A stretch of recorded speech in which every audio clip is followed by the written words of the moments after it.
Hello मेरे बच्चों, प्रकाश academy में आपका स्वागत है।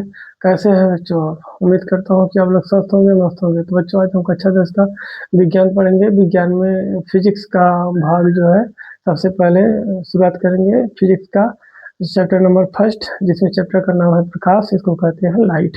ठीक है, तो बच्चों जो है हम चैप्टर को शुरुआत करते हैं कक्षा 10 के फिजिक्स को, जिसमें पहले चैप्टर को हम सबसे पहले पढ़ेंगे। ठीक है, देखिए, यह है कक्षा 10 ठीक, फिजिक्स। इसको कहते हैं बच्चों भौतिक विज्ञान। इसको कहते हैं भौतिक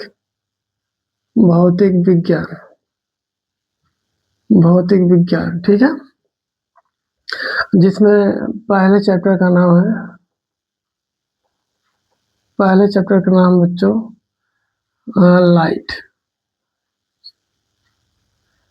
इसको हिंदी में कहते हैं प्रकाश। ठीक है, इसको हिंदी में कहते हैं प्रकाश। पहले चैप्टर का नाम है बच्चों, ठीक है, प्रकाश। अब प्रकाश में जो है हम प्रकाश का परावर्तन, अपवर्तन, ठीक है, ये सभी चीजें हम पढ़ेंगे। तो सबसे पहले हम पढ़ते हैं प्रकाश के बारे में बच्चों। पहले हेडिंग हम पढ़ते हैं प्रकाश। ठीक है, देखिए, जो हमारा चैप्टर प्रकाश वाला है। ठीक है, ये कक्षा 10 का भौतिक विज्ञान का पहला चैप्टर है।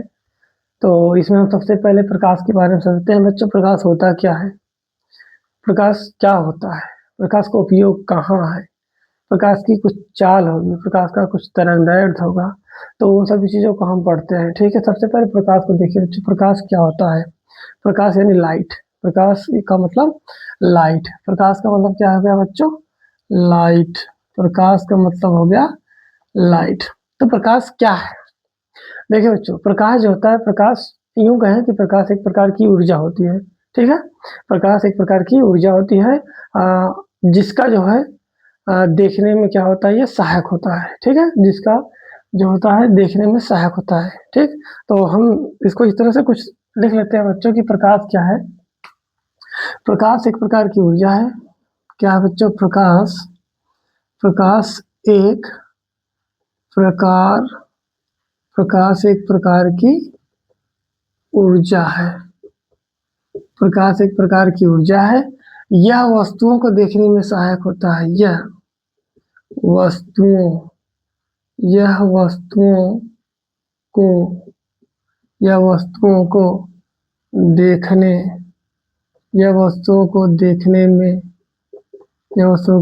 में सहायक होता है। यह वस्तुओं को देखने में सहायक होता है। ठीक है, देखिए बच्चों, प्रकाश एक प्रकार की ऊर्जा है और इसका उपयोग कहाँ करते हैं? यह वस्तुओं को देखने में क्या करता है? सहायक करता है। जरा सोचिए कि यदि प्रकाश न रहे तो क्या हम किसी भी वस्तु को देख पाएंगे? जैसे अंधेरे में, किसी अंधेरे कमरे में, ठीक है, या जहाँ पर अंधकार हो, कहीं भी किसी स्थान पर, एनी प्लेस, अगर हम वहाँ वस्तु को देखना चाहते हैं तो देख पाएंगे क्या? नहीं देख पाएंगे ना, क्योंकि जब तक हमें प्रकाश नहीं मिलेगा तब तक हम वस्तुओं को देख नहीं पाएंगे।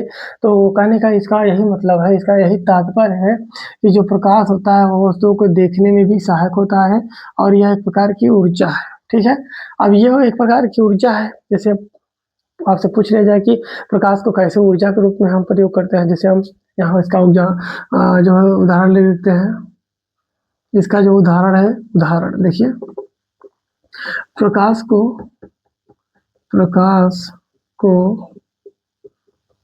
ऊर्जा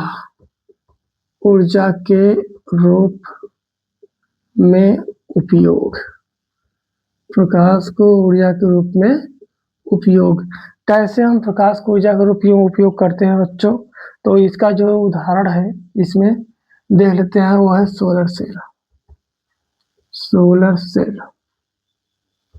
वो है क्या बच्चों? Solar cell. ठीक है, प्रकाश की ऊर्जा की बात अगर किया जाए, जैसे यहाँ कह रहा है कि प्रकाश जो होता है एक प्रकार की ऊर्जा है और वस्तुओं को देखने में सहायक होता है। ठीक है। तो वस्तुओं को देखने के लिए प्रकाश की जरूरत पड़ेगी ही पड़ेगी, बिना प्रकाश का हम किसी भी वस्तु को देख नहीं पाएंगे। अब रही बात ऊर्जा के लिए कि यह प्रकार की ऊर्जा है, तो देख लीजिए जो प्रकाश होता है, प्रकाश ऊर्जा के रूप में कहाँ प्रयोग करते हैं, सोलर सेल में।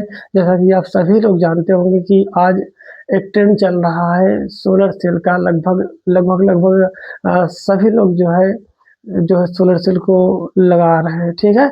और इसका कार्य क्या है कि सोलर सेल जो होता है सूर्य से आने वाली किरणों को क्या करता है, एब्जॉर्ब करता है, अवशोषित करता है। अवशोषित करके क्या करता है कि सूर्य की किरणों को अवशोषित करने के बाद उसमें जो ऊष्मा होती है वो ऊर्जा के रूप में बाहर निकालता है, जिससे हमें प्रकाश मिलता है, ठीक है। तो कहने का मतलब यह है कि प्रकाश हमारा एक प्रकार का क्या है, ऊर्जा है। प्रकाश क्या है, एक प्रकार का ऊर्जा है।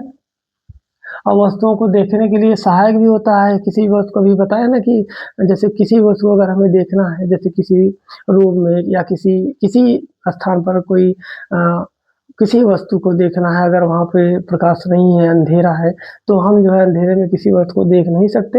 अर्थात कहने का तात्पर्य है कि जो प्रकाश होता है, प्रकाश एक प्रकार की ऊर्जा है और यह वस्तु को देखने में सहायक होता है, ठीक है। तो इसे आप नोट कर लीजिए। इसके बाद जो है आगे इसको बढ़ते हैं, ठीक है। आगे बढ़ते हैं, चलिए आगे देखते हैं बच्चों। आगे जो है आगे देखते हैं कि जो प्रकाश होता है उसकी चाल क्या होती है। जो प्रकाश होता है, प्रकाश की चाल, जो प्रकाश होता है, प्रकाश की चाल क्या होती है।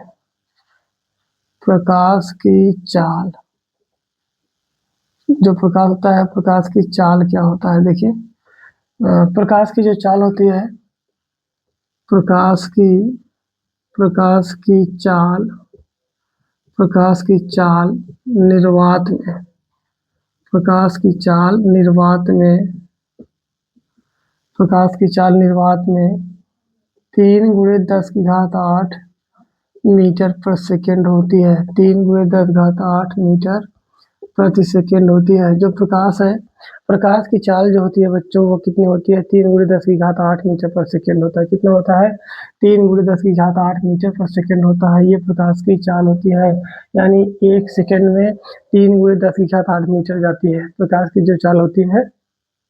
अगर हम कहें कि एक सेकेंड में जो प्रकाश की चाल है 3 × 10⁸ मीटर है। 3 × 10⁸ मीटर है। कितना है, 3 × 10⁸ मीटर है, ठीक है। अच्छा थोड़ा सा देख लेते हैं कि यहाँ एक शब्द दिया हुआ है निर्वात का। जो निर्वात है, निर्वात किसे कहते हैं, ठीक है। निर्वात को थोड़ा सा समझ लेते हैं बच्चों। जो निर्वात होता है, निर्वात को समझते हैं, इसके बाद इसको आगे पढ़ते हैं। जो निर्वात होता है, देखिए जो शब्द दिया हुआ है निर्वात, निर्वात, निर्वात का मतलब है कि ऐसा स्थान जहाँ पर हवा न हो, ठीक है।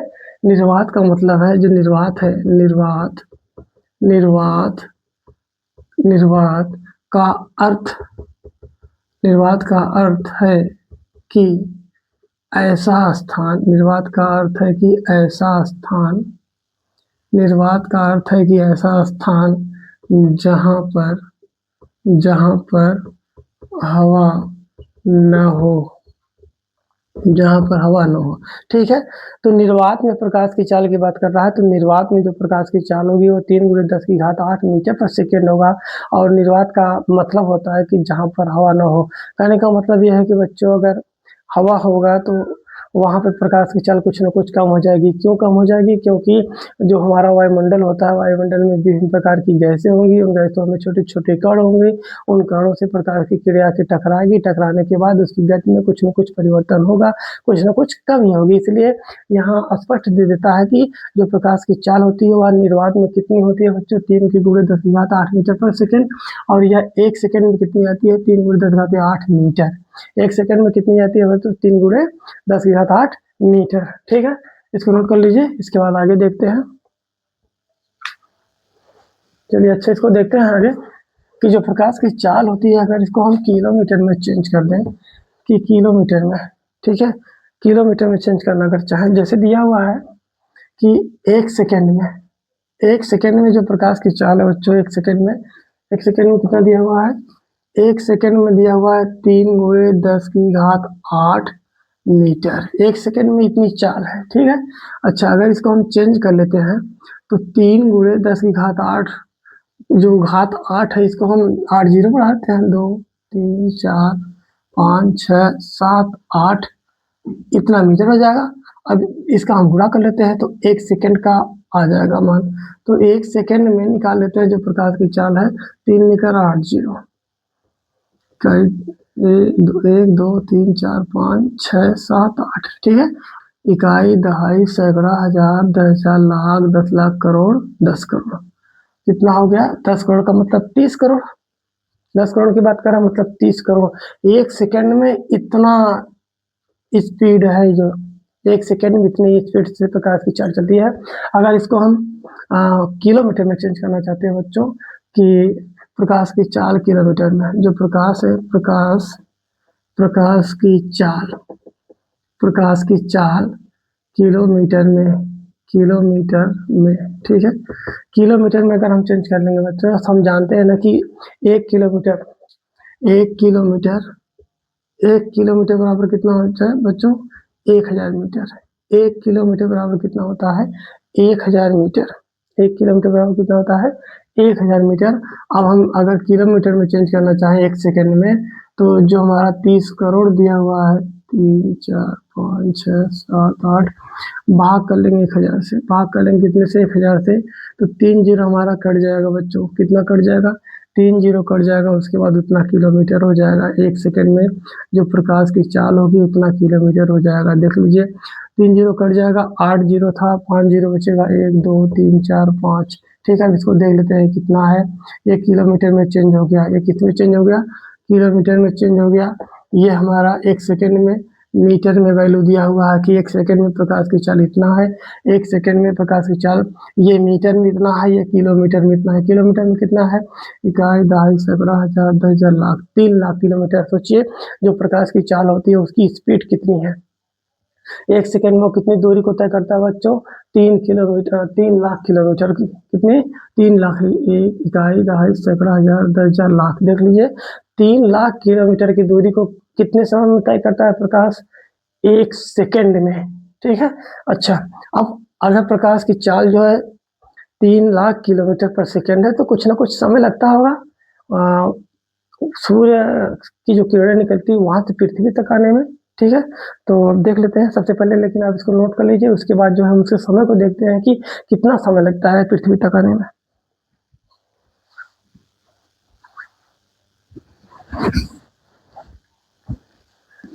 चलिए समय देखते हैं बच्चों। समय को देख लेते हैं कि कितना समय लगता है, कितना समय लगता है, ठीक है। जो प्रकाश की चाल होती है पृथ्वी तक आने में, प्रकाश की चाल को, प्रकाश की चाल, प्रकाश की चाल को पृथ्वी, प्रकाश की चाल को, यानी प्रकाश की चाल को या प्रकाश की किरण को, ऐसे करते हैं, प्रकाश की किरण को, प्रकाश की किरण को या सूर्य की किरण को है, प्रकाश की किरण को पृथ्वी पृथ्वी तक पृथ्वी तक आने में लगा समय, पृथ्वी तक आने में लगा समय, ठीक है। पृथ्वी तक आने में लगा समय, जो समय लगा उसको बच्चे देखते हैं कि लगता जो समय 8 मिनट 16 सेकेंड, 8 मिनट 16 सेकेंड का समय लगता है बच्चों। जो सूर्य की किरणें होती हैं पृथ्वी तक पहुंचने में उन्हें कितना समय लगता है? 8 मिनट 16 सेकेंड। कितना समय लगता है बच्चों? 8 मिनट 16 सेकेंड। अगर हम कहें कि पूरे को सेकंड में अगर हम चेंज कर लें तो हम देखते हैं कि कितना सेकंड लगता है, ठीक है। सेकंड में अगर हम चेंज कर लें बच्चों कि टोटल कितना सेकंड लगता है। आप जानते हैं ना कि एक एक जो मिनट होता है, 1 मिनट में कितना सेकंड होता है? 60 सेकंड। 1 मिनट में कितना सेकंड होता है बच्चों? 60 सेकंड। यहाँ 8 मिनट दिया हुआ, 8 मिनट में 60 का गुणा कर लेंगे और बाकी सेकंड 16 था, 16 को जोड़ लेंगे। तो बच्चों हम गुणा कर लेते हैं, 8 का गुणा अगर 60 करते हैं तो 8 छः 48 हो जाएगा। 8 छः 48 का मतलब हो जाएगा कितना? 480 हो जाएगा। 480 में 16 जोड़ लेते हैं बच्चों, आ जाएगा कितना? 496। 496 आ जाएगा बच्चों कितना? सेकंड आ जाएगा। 496 सेकंड, ठीक है। 496 सेकंड, या तो हम कह सकते हैं लगभग 500, या तो हम क्या कह सकते हैं लगभग 500 सेकंड, या तो हम कह सकते हैं लगभग 500 सेकंड। कितना कह सकते हैं बच्चों? लगभग कितना कह सकते हैं? 500 सेकंड कह सकते हैं कि जो सूर्य की किरणें होती है, यानी वहां से जब निकलती है पृथ्वी तक पहुंचने में, उसे यूं कहें कि 496 496 सेकंड या 500 सेकंड टोटल, यानी 496 सेकंड या 500 सेकंड लगता है। अच्छा, एक बार और देख लेते हैं इसको बच्चों। देखिए, यहाँ दिया हुआ है कि प्रकाश की जो किरण है, प्रकाश की किरण को पृथ्वी तक आने में लगा समय, ठीक है। प्रकाश की किरण को या सूर्य की किरण को पृथ्वी तक आने में कितना समय लगता है? 8 मिनट 16 सेकंड। कितना समय लगता है बच्चों? 8 मिनट 16 सेकंड का समय लगता है। और अगर हम इसको पूरे को सेकंड में चेंज कर दें, क्योंकि सेकंड में दिया हुआ है, मीटर पर सेकंड की बात कर रहा है, तो पूरे को हम सेकंड में चेंज कर लेते हैं। कितना सेकंड लगता है? देखिए, हम जानते हैं ना कि 1 मिनट में कितना सेकंड होता है? 60 सेकंड। 1 मिनट में कितना सेकंड होता है? 60 सेकंड होता है। अब यहाँ हुआ दिया क्या है? 8 मिनट। तो 8 मिनट में अगर हम 60 का गुणा करेंगे तो ये हमारा सेकंड हो जाएगा, और 16 सेकंड पहले से दिया हुआ है, तो हम सेकंड को क्या कर लेंगे? उसमें जोड़ लेंगे, जो हमारा एक्स्ट्रा सेकंड दिया हुआ है, यानी 16 मिनट के बाद इसको जोड़ लेंगे। तो हम अगर 60 का गुणा करते हैं 8 में तो 480 हो जाएगा, प्लस 16 कर लेंगे तो 496 सेकंड। या तो हम लगभग मान लेते हैं, ये लगभग मान लेते हैं कि जो सूर्य की किरणें होती है पृथ्वी तक पहुंचने में कितना समय लगता है? 500 सेकंड, ठीक है। तो नोट कर लीजिए इसको। इसके बाद हम देखते हैं कि दूरी क्या है यहाँ से। चलिए, इसके बाद हम निकाल लेते हैं कि जो सूर्य की लगभग अप्रॉक्सीमेटली जो दूरी होती है, लगभग में दूरी कितनी है पृथ्वी से, ठीक है। पृथ्वी से दूरी निकाल लेते हैं, कितनी दूरी है यहाँ से, ठीक है। पृथ्वी से यहाँ लिखते हैं पृथ्वी से सूर्य, पृथ्वी से सूर्य तक की लगभग दूरी, पृथ्वी से सूर्य की लगभग दूरी को देख लेते हैं बच्चों, कितनी दूरी है पृथ्वी से सूर्य की, ठीक है। जो हमारी पृथ्वी है, पृथ्वी से सूर्य तक की जो दूरी है वो लगभग कितनी है, उसको हम देख लेते हैं, ठीक है। तो इसको हल कर लेते हैं बच्चों। देखिए, एक फार्मूला होता है, एक बहुत ही प्यारा सा फार्मूला होता है बच्चों, जिसको आप जानते हैं, चाल। क्या होता है बच्चों? चाल। चाल बराबर क्या होता है? दूरी बटे समय। चाल बराबर क्या होता है बच्चों? दूरी बटे समय। आपको निकालना क्या है बच्चों? दूरी निकालना क्या है? दूरी निकालना है, ठीक है। क्योंकि फार्मूला में दिया है कि चाल बराबर क्या है? दूरी बटे समय, ठीक। तो अगर हम दूरी निकालना चाहते हैं तो इस समय का गुणा हो जाएगा चाल में। किसका गुणा हो जाएगा? समय का। तो दूरी बराबर, अगर हम बच्चों करना चाहें, दूरी बराबर क्या हो जाएगा? इस चाल का जो है, चाल का समय में गुणा कर लेंगे तो दूरी बराबर हो जाएगा चाल। दूरी बराबर हो जाएगा चाल गुणे समय। दूरी बराबर क्या हो जाएगा बच्चों? चाल गुणे समय। ये हमारा फार्मूला बन गया। हमें दूरी ही तो निकालना था। यहाँ देखिए, पृथ्वी से सूर्य तक की लगभग दूरी, ठीक। अब हम लिख लेते हैं, क्योंकि जो प्रकाश की चाल है, प्रकाश की चाल यहाँ अभी हम लिख लेते हैं। प्रकाश की चाल, प्रकाश की चाल कितनी थी बच्चों? प्रकाश की चाल थी 3 गुणे 10 की घात 8 मीटर प्रति सेकेंड। ये प्रकाश की चाल थी। समय कितना लगा था बच्चों? समय लगा था लगभग 500 सेकेंड। समय की बात कर रहा है, समय बराबर लगभग मान लेते हैं 500 सेकेंड, ठीक है।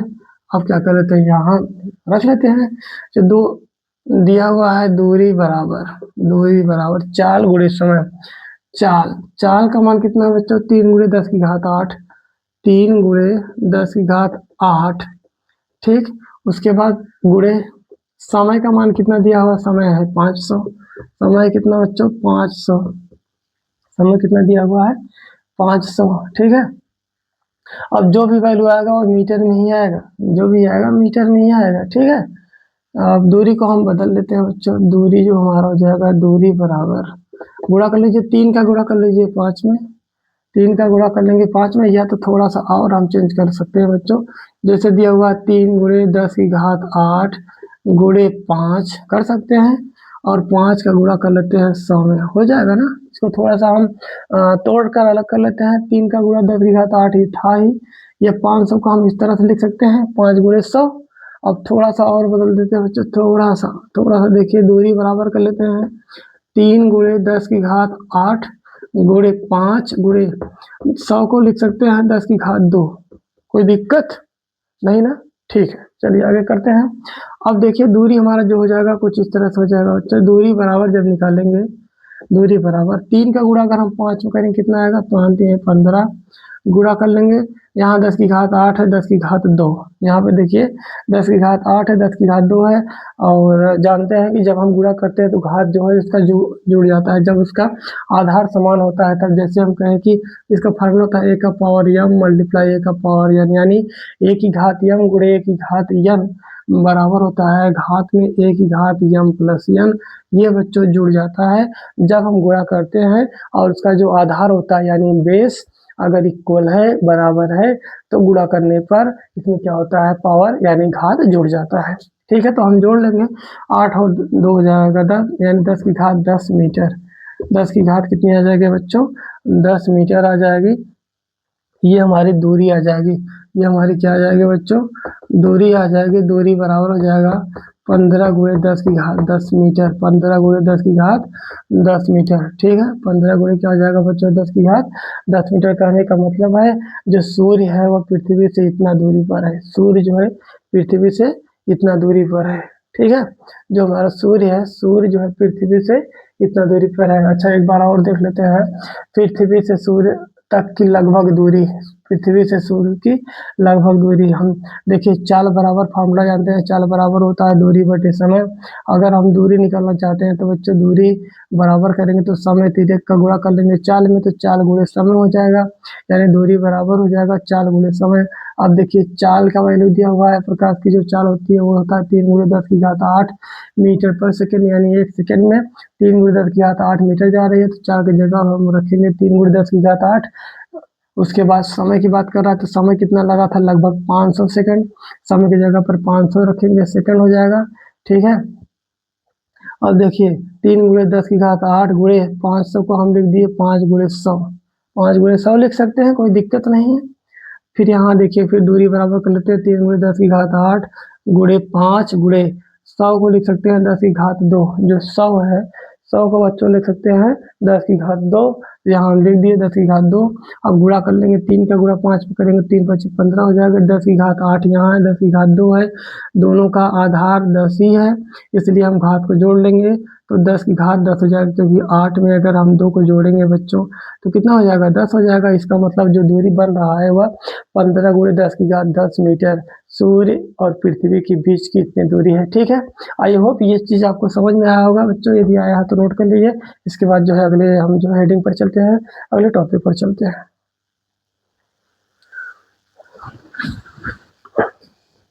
ठीक है, चलिए आगे बढ़ते हैं। आगे बढ़ते हैं बच्चों, आगे इसका अगला जो टॉपिक है, बहुत ही इंपॉर्टेंट टॉपिक है, वेरी वेरी मोस्ट इम्पॉर्टेंट। उसको समझते हैं। जो हमारा अगला टॉपिक है, उस टॉपिक का नाम है बच्चों प्रकाश का परावर्तन।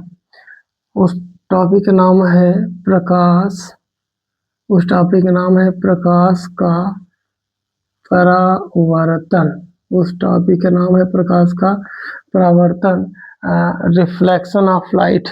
उसको कहते हैं reflection, reflection, reflection of light, reflection of light. ये हमारा जो है अगला टॉपिक है बच्चों, प्रकाश का परावर्तन।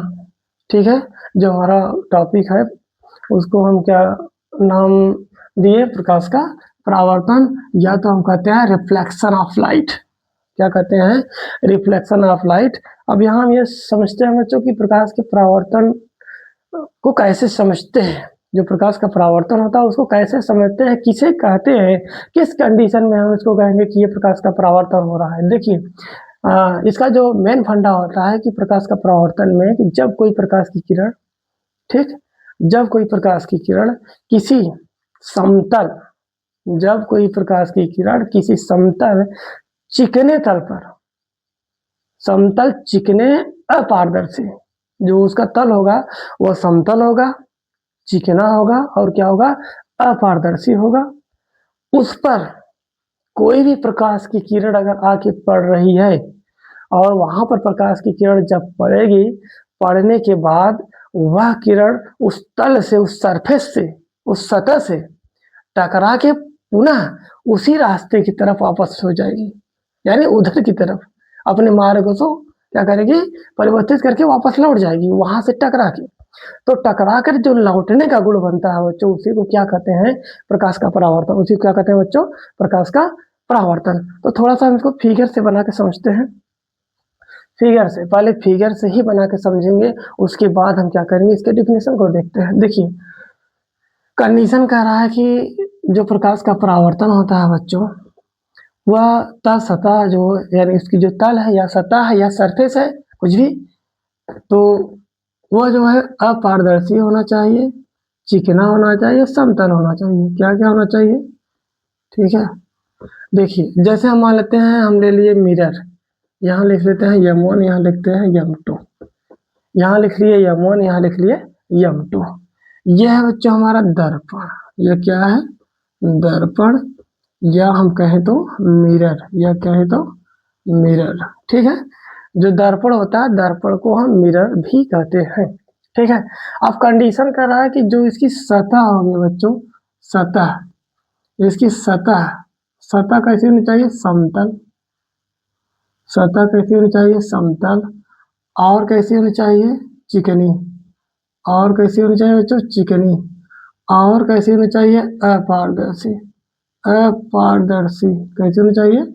अपारदर्शी। ठीक, चलिए दो चीज तो समझ में आ रहा है, लेकिन एक है कि यहाँ पर जो दिया हुआ अपारदर्शी, अपारदर्शी को समझते हैं, इसके बाद हम इस टॉपिक को समझते हैं। देखिए सतह की बात कर रहा है तो सतह समतल होना चाहिए, यानी प्लेन। कैसी होनी चाहिए? समतल के साथ साथ चिकनी होनी चाहिए। और कैसी होनी चाहिए बच्चों? अपारदर्शी। अब अपारदर्शी का मतलब हुआ कि जो आर पार जिसमें दिखाई ना पड़े।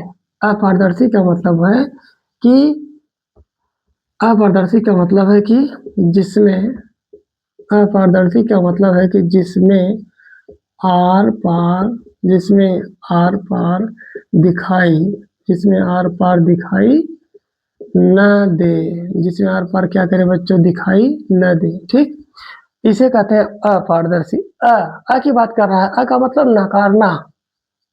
अ का मतलब क्या होता है? नकारना। अपारदर्शी मतलब जिसमें जो है हम जो है आर पार देख ना पाए।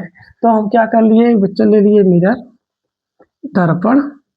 ठीक है, और ये जो ये वाला हिस्सा दिखा रहा है, जो लाइन से बनाए हुए हैं कुछ इस तरह से, जो लाइन लाइन दिख रहा है, ये जो लाइन लाइन दिख रहा है ना, तो जो दर्पण है ये कलई किया गया भाग है। ये क्या किया गया बच्चों? कलई, कलई किया गया भाग है, कलई किया गया भाग। ये कौन सा है बच्चों? कलई किया गया भाग है। ठीक है, ये जो भाग दिया हुआ है कलई किया गया भाग, कलई का मतलब है कि पेंट, कलर। जो हमारा दर्पण है उसकी एक सतह पर हम दर्पण के एक सतह पर क्या कर देते हैं? लेप लगा देते हैं, कलर कर देते हैं, पेंट कर देते हैं। तो हमारा ये जो दर्पण होगा वह अपारदर्शी बन जाएगा। अब होता क्या है बच्चों कि जैसे मान लेते हैं कि कोई किरण यहाँ पे आ रही है, यहाँ पे आई, ये आई। ठीक है, ये हमारी प्रकाश की किरण आ गई सीधी। इसके बाद क्या हुआ कि ये यहाँ से टकरा के कुछ इस तरह से निकल गई। क्या कि बच्चों, पहले प्रकाश की किरण आई, दर्पण पर पड़ी, उसके बाद ये टकरा के सीधे निकल गई। क्यों निकल गई? क्योंकि जो दर्पण था वो हमारा अपारदर्शी है, तो जो प्रकाश की किरण है वह अपारदर्शी सतह को आर पार करके पार नहीं निकल पाएगी। तो ये क्या हो जाएगी कि यहाँ से आके यहाँ पे टकराएगी और यहाँ टकराने के बाद ये वापस निकल जाएगी। इसको हम मान लेते हैं ये जो बिंदु दिया हुआ है ये वाला बच्चों यहाँ पर। अच्छा, यहाँ नाम रख देते हैं इसका, ये जो बिंदु है इसको मान लेते हैं बच्चों ओ। इसको क्या मान लेते हैं ओ। और यहाँ हम मान लेते हैं ए, यहाँ मान लेते हैं बी। ठीक, अब इसके बाद जो है बच्चों इन दोनों किरणों को अलग करने के लिए एक जो है हम यहाँ एक लाइन बना लेते हैं, एक लाइन। इसका भी कुछ नाम होगा, इसका भी कुछ नाम होगा। अब देखते हैं कुछ इसका नाम क्या है।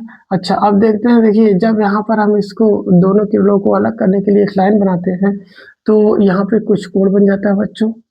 जब जो है क्या करेंगे कि दोनों किरणों को अलग करने के लिए हम बच्चों लाइन बनाएंगे तो क्या हो जाएगा, यहाँ कुछ कोण बन जाएगा। तो सबसे पहले हम इनको लिखते हैं, जो यहाँ पे हमारी किरण है इन किरणों को लिखते हैं कि इसका क्या नाम है। इन किरणों को लिखते हैं बच्चों, देखिए ये हमारी जो किरण आ रही है इसका नाम है आपतित किरण।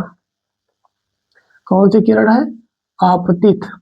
ये हमारी आपतित किरण है बच्चों, आपतित किरण। यहाँ से आई, टकरा के जब वापस निकल गई तो उसी किरण का नाम देखिए बदल गया, इसका नाम हो गया परावर्तित। क्या नाम हो गया बच्चों, परावर्तित किरण। उसका नाम क्या हो गया बताइए, परावर्तित किरण हो गया। क्या नाम हो गया, परावर्तित किरण हो गया। थोड़ा सा बच्चों क्या करते हैं, इसको हम मिटा देते हैं। तो क्या करते हैं, मिटा देते हैं। अब देखिए हाँ, इसके हम जो है बीच वाले भाग को लिख लेते हैं। देखिए ये किरण आ रही थी तो इसका हम नाम दे दिया आपतित किरण। जब सतह से टकरा कर वापस गई तो इसका नाम दे दिया परावर्तित किरण। ये वाला जो भाग है बच्चों इसका नाम जो होता है इसको कहते हैं अभिलंब। क्या कहते हैं, अभिलंब। ये कौन सा है, अभिलंब। ठीक है, ये हमारा क्या है बच्चों, अभिलंब है। ठीक है, अब यहाँ जो कोण बना हुआ है देखिए, ये वाला कोण और ये कोण। ठीक है, दोनों कोणों का कुछ ना कुछ नाम होता है बच्चों। ठीक है, ये वाला देखिए, ये जो कोण बना हुआ है ये यहाँ पर, ये वाला हिस्सा, ये है, ये बच्चों आपतन कोण। इस कोण का नाम क्या है, आपतन। इस कोण का नाम क्या है बच्चों, आपतन कोण। क्या नाम है, आपतन कोण। और इसको दिखाते हैं स्मॉल आई से। इसको दिखाते हैं बच्चों स्मॉल आई से। और यहाँ जो कोण बना हुआ बच्चों इसको दिखाते हैं आर से, स्मॉल आर। और इसका नाम है परावर्तन कोण। इसका नाम क्या है बच्चों, परावर्तन कोण। क्या नाम है बच्चों, परावर्तन कोण। ठीक, ये हमारा हो गया। ये उसकी स्थिति हो गई जो प्रकाश की किरण आके किसी समतल चिकने अपारदर्शी सतह से जब टकराती है तो उनकी स्थितियां हो गई कि किसको हम क्या कहते हैं, इसको क्या कहते हैं। ठीक है, एक बार देख लीजिए इसको। इसके बाद देखिए एक कोई किरण, प्रकाश की किरण आ रही है, मान लीजिए प्रकाश की किरण ए नाम से कोई किरण आ रही है, चिकने समतल अपारदर्शी सतह से टकराई और टकराने के बाद वापस निकल गई। कहाँ निकल गई, बिंदु बी की तरफ। और दोनों किरणों को अलग करने के लिए हम एक लाइन बना दिए, एक लंब डाल दिए जिसका नाम है अभिलंब। अब यहाँ देखिए सतह की तरफ आने वाली जो किरण है उसका नाम है आपतित किरण। टकरा के वापस जाने वाली किरण का नाम क्या है बच्चों, परावर्तित किरण। दोनों किरणों को अलग करने वाला जो हम जो है लाइन बनाए हैं उसका नाम है अभिलंब। और यहाँ पे कोण बना हुआ बच्चों, देखिए जो कोण बना है, यानी जो यहाँ देखिए आपतित किरण है, ये आपतित किरण हो गया और ये अभिलंब हो गया। यानी आपतित किरण और अभिलंब के बीच जो कोण बनता है उसको कहते हैं आपतन कोण। और परावर्तन कोण किसको कहते हैं, अभिलंब और परावर्तित किरण के बीच में जो कोण बनता है उसको क्या कहते हैं बच्चों, परावर्तन कोण कहते हैं। ठीक है, अब इसको हम लिख लेते हैं यहाँ पर कुछ इस तरह से। ये हो गया ना, इसको देख लीजिएगा। अब यहाँ पर हम कुछ चीजें लिख लेते हैं बच्चों, कुछ चीजें पॉइंटेड कर लेते हैं। जो कुछ चीजें होती है पॉइंटेड कर लेते हैं। अच्छा, यहाँ नाम रख देते हैं, यहाँ नाम रख देते हैं। ठीक है, यहाँ नाम। अब देख लीजिए जैसे हम किरण जो किरण हमारी है, जो किरण है बच्चों ओ ए, जो किरण है ओ ए या ए ओ, ओ ए जो किरण है इस किरण का नाम लिख देते हैं क्या बच्चों, ये है आपतित किरण। यहाँ लिख लेते हैं, ये किरण कौन सी बच्चों, आपतित किरण। कौन सी किरण है, ये हमारी है आपतित किरण। कौन सी किरण है, आपतित किरण। और ओ बी जो दिया हुआ है, ओ बी, ओ बी क्या है बच्चों, ओ बी क्या है, परावर्तित किरण। ओ बी जो है कौन सी किरण है, परावर्तित। ओ बी क्या है, परावर्तित किरण है, वो भी कौन सी किरण बच्चों, परावर्तित किरण है। यहाँ से यहाँ तक जो अभिलंब बना हुआ है देखिए, वो आपका ओ एन है। ओ एन क्या है बच्चों, अभिलंब। ओ एन क्या है बच्चों, अभिलंब। ओ एन क्या है बच्चों, अभिलंब। अच्छा, यहाँ पर जो देख रहे हैं कि एक बिंदु बन रहा है, इस बिंदु पर आपतित किरण, परावर्तित किरण और अभिलंब तीनों मिल रहे हैं, यानी बिंदु ओ पर जो बिंदु है, बिंदु ओ, बिंदु ओ को कहते हैं बच्चों मूल बिंदु। क्या कहते हैं, मूल बिंदु। जो मूल बिंदु होता है, मूल बिंदु वह बिंदु होता है जहाँ पर आपतित किरण, परावर्तित किरण तथा अभिलंब तीनों एक जगह आके मिलते हैं। तीनों कहाँ मिलते हैं, मूल बिंदु पर, ठीक है। या ऐसे कहे कि जिस बिंदु पर आपतित किरण, परावर्तित किरण तथा अभिलंब तीनों मिलते हैं, उस बिंदु को क्या कहते हैं बच्चों, मूल बिंदु, ठीक है। इन सभी चीज़ों को नोट कर लीजिए। इसके बाद जो है हम सबको अलग अलग बारी से पढ़ते हैं, ठीक है। सबके बारे में हम बारी से पढ़ते हैं, उसके बाद इसके कुछ नियम को पढ़ते हैं, ठीक है। चलिए देखते हैं कि किसको क्या कहते हैं, ठीक है। किसको क्या कहते हैं, किसको क्या कहते हैं, इसको समझते हैं पहले, ठीक है।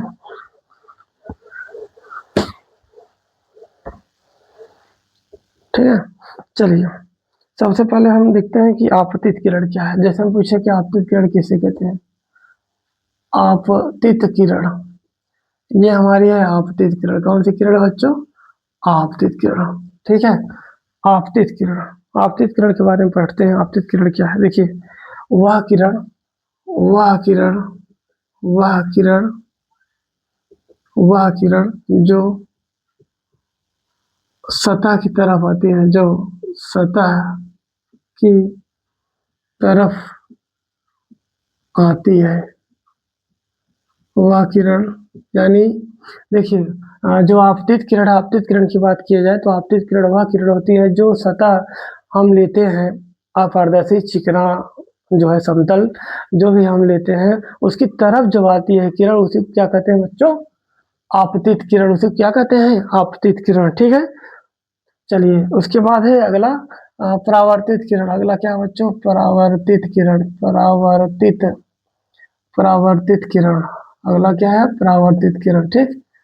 परावर्तित किरण कौन सी किरण है, ऐसे कहें परावर्तित किरण वह किरण है जो सतह से टकरा के जा रही है, लौट के वापस जा रही है, ठीक है। यहाँ लिख लेते हैं परावर्तित किरण या वह किरण, वह किरण, वह किरण जो सतह से, जो सतह से टकराकर, टकराकर वापस, सतह से टकराकर वापस लौट जा रही है, लौट जाती है, सतह से टकराकर लौट जा रही है, लौट जाती है, ठीक। कहने का मतलब कि जो परावर्तित किरण है, परावर्तित किरण वह किरण होती है जो सतह से टकराकर वापस लौट जाती है, ठीक।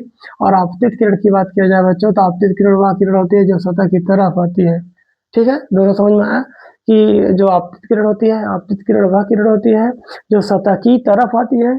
परावर्तित किरण कौन सी है, परावर्तित किरण वह किरण होती है जो सतह से टकराकर वापस की तरफ लौट जाती है, ठीक है।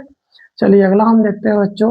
अगला पॉइंट जो है हमारा क्या है, मूल बिंदु। अगला क्या है, मूल बिंदु। अगला है मूल बिंदु, ठीक है। मूल बिंदु को देख लेते हैं बच्चों। मूल बिंदु, देखिए मूल बिंदु क्या है, वह बिंदु, वह बिंदु, वह बिंदु जहां पर, वह बिंदु जहां पर, वह बिंदु जहां पर आपतित, आपतित किरण, वह बिंदु जहां पर आपतित किरण, आपतित किरण अभिलंब, आपतित किरण अभिलंब तथा परावर्तित किरण, तथा परावर्तित, तथा परावर्तित किरण तीनों, परावर्तित किरण तीनों एक साथ, तीनों एक साथ मिलती है, तीनों एक साथ मिलती है एक ही बिंदु पर, एक ही बिंदु पर, ठीक। चलिए इसको एक बार देख लेते हैं। कह रहा है मूल बिंदु क्या है, मूल बिंदु वह बिंदु है, मूल बिंदु वह बिंदु, मूल बिंदु वह बिंदु है है जहाँ पर आपतित किरण ये कामा है, आपतित किरण अभिलंब तथा परावर्तित किरण तीनों एक साथ मिलती हैं। कहने का मतलब है कि सतह में मूल बिंदु उस बिंदु को कहेंगे जहाँ पर आपतित किरण, परावर्तित किरण तथा अभिलंब तीनों एक साथ एक बिंदु पर या जिस बिंदु पर मिलते हैं उसी को कहते हैं मूल बिंदु। उसी को क्या कहते हैं बच्चों? मूल बिंदु। इसके बाद अगला हमारा अभिलंब। इसके बाद क्या है? अभिलंब। इसके बाद क्या है बच्चों? अभिलंब। तो अभिलंब को देख लेते हैं कि अभिलंब क्या है। ठीक है, अभिलंब क्या है? आपतित किरण, आपतित किरण, आपतित किरण तथा परावर्तित, आपतित किरण तथा परावर्तित किरण, आपतित किरण तथा परावर्तित किरण के बीच, आपतित किरण तथा परावर्तित किरण के बीच डाले गए लंब, डाले गए लंब को अभिलंब कहते हैं। डाले गए लंब को अभिलंब कहते हैं। डाले गए लंब को क्या कहते हैं बच्चों? अभिलंब कहते हैं। एक बार सभी पॉइंट को देख लेते हैं, उसके बाद आप इनको नोट कर लेंगे। उसके बाद हम क्या करेंगे? अगले स्टेप पर पढ़ेंगे। ठीक है, देखिए बात कर रहा है आपतित किरण। आपतित किरण वह किरण होती है जो सतह की तरफ आती है। ठीक, परावर्तित किरण की बात कर रहा है। परावर्तित किरण क्या है बच्चों? वह किरण जो सतह से टकराकर वापस लौट जा रही है, आएगी सतह पे टकराएगी, उसके बाद क्या करेगी बच्चों? वापस की तरफ वापस लौट जाएगी। ठीक, और उसके बाद है देखिए मूल बिंदु। मूल बिंदु वह बिंदु है जहाँ पर आपतित किरण, अभिलंब तथा परावर्तित किरण तीनों एक साथ मिलती हैं। कहाँ पर? एक ही बिंदु पर। जो सतह होता है उसकी किसी एक बिंदु पर ये तीनों मिलेंगे तो उसी को कहेंगे हम मूल बिंदु। अब अभिलंब देख लेते हैं। आपतित किरण तथा परावर्तित किरण, आपतित किरण देखिए, आपतित किरण तथा परावर्तित किरण के बीच डाले गए लंब को क्या कहते हैं बच्चों? अभिलंब कहते हैं। क्या कहते हैं? अभिलंब। तो इसको नोट कर लीजिए। इसके बाद जो है आगे हम देखते हैं इसमें। चलिए आगे देखते हैं बच्चों। आगे देखते हैं कि इसमें कुछ और चीजें भी हैं जिनको पढ़ना अभी बाकी है। ठीक है, क्या क्या रह गया अभी इसमें? आपतन कोण है, परावर्तन कोण। क्या क्या रहेगा बच्चों? आपतन कोण रह गया और परावर्तन कोण। तो आपतन कोण देखिए, अगर आपसे कोई पूछ ले कि आपतन कोण किसे कहते हैं, अगर आपसे कोई पूछे कि आपतन कोण क्या है बच्चों, देखिए आपतन कोण, आपतन, आपतन कोण। ठीक है, आपतन कोण, आपतन कोण को देखते हैं। देखिए आपतन कोण वह कोण होता है जो आपतित किरण और अभिलंब के बीच बनता है। जो आपतन कोण होता है, आपतन कोण वह कोण होता है जो आपतित किरण और अभिलंब के बीच बनने वाले कोण को क्या कहते हैं बच्चों?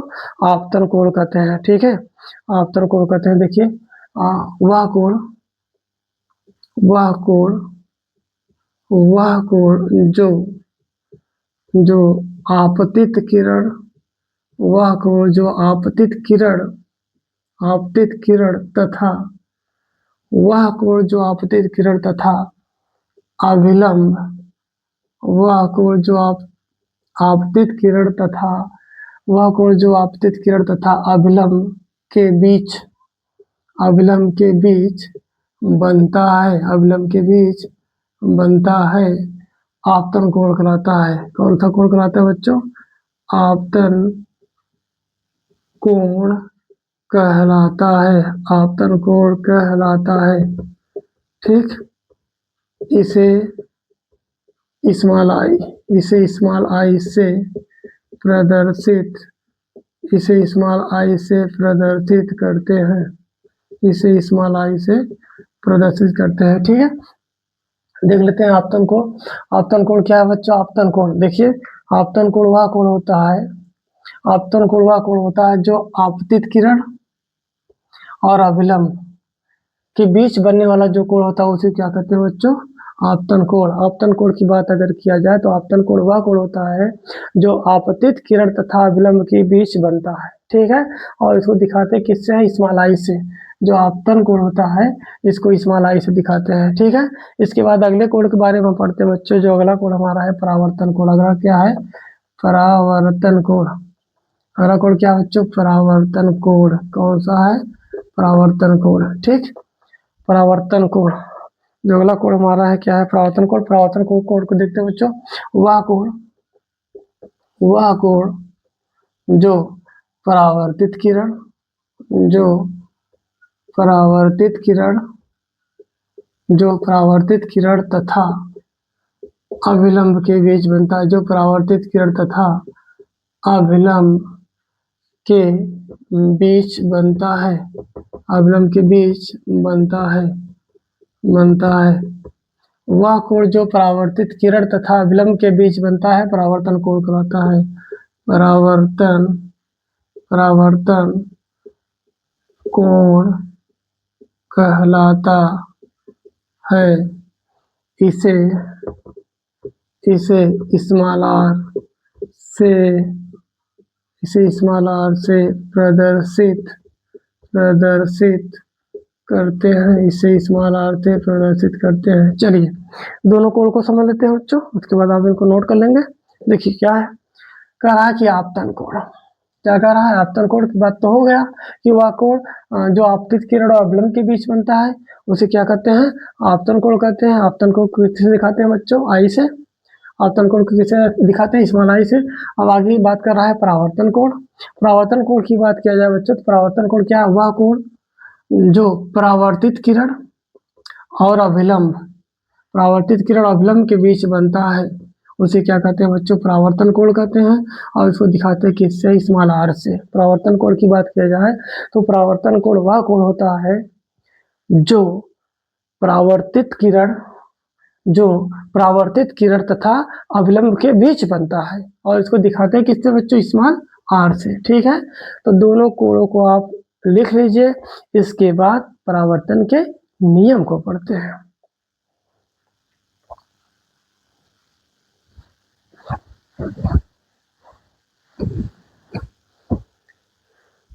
चलिए आगे देखते हैं बच्चों। जो हमारा परावर्तन होता है, परावर्तन का क्या नियम होता है? कुछ तो कंडीशंस होते हैं रिफ्लेक्शन के, यानी रिफ्लेक्शन ऑफ लाइट्स के क्या कंडीशन है, क्या नियम है। ठीक है, तो परावर्तन के बच्चों दो नियम होते हैं, उनको हम देखते हैं। परावर्तन के नियम। जो हमारा परावर्तन होता है, परावर्तन के नियम परावर्तन के नियम को देखते हैं बच्चों। तो जो परावर्तन होता है बच्चों, परावर्तन के दो नियम होते हैं। परावर्तन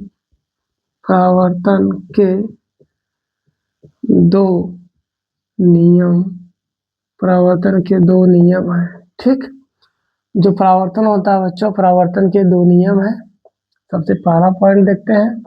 जो परावर्तन होता है, परावर्तन के दो नियम होते हैं। ठीक है, दोनों नियम में पहले पॉइंट को हम देखते हैं, यानी पहले नियम को। पहला है आपतन कोण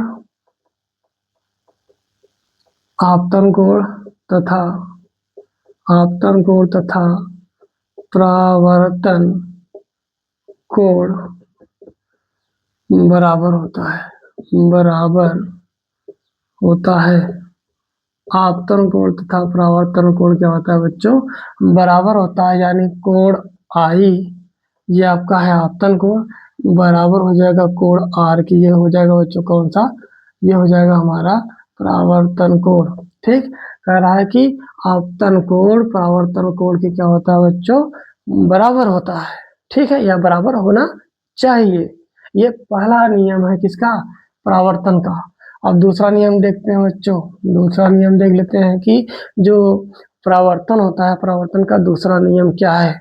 ठीक है, दूसरा नियम देखिए। आपतित किरण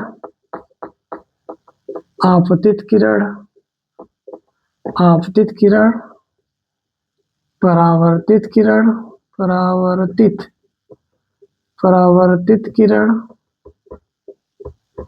आपतित किरण परावर्तित किरण तथा डाला गया अभिलंब